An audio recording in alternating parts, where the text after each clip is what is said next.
দেখুন আজকে আমি আমুলের কার্ড থেকে কি কিনে আনলাম, আমুলের ট্রাইকোন চকো ভ্যানিলা। এটার দাম এটা নেট ওয়েট হচ্ছে 120 ml, আর দামটা এখানে উঠে গেছে, মনে হচ্ছে 30-35 ওরকম দাম হবে। এটা খেয়ে দেখি কেমন লাগে। এটা পুরো গলে গেছে পুরো। এই গরমে আইসক্রিমগুলো অনলাইন থেকে কিনি বা দোকান থেকে কিনে আনলে পুরো গলে যায়।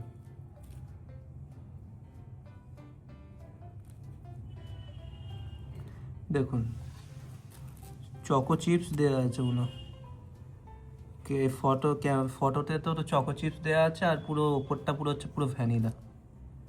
এটা খেয়ে দেখি।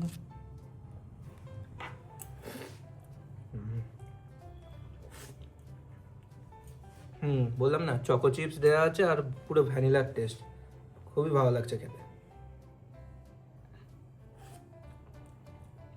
চকো চিপসের টেস্টগুলো খুবই ভালো। আপনারা কি কখনো আমুলের ট্রাইকোন চকো ভ্যানিলা খেয়েছেন কি না, তাহলে কমেন্ট করে জানান। আর ভিডিওটি ভালো লাগলে সাবস্ক্রাইব করে দিন। ধন্যবাদ।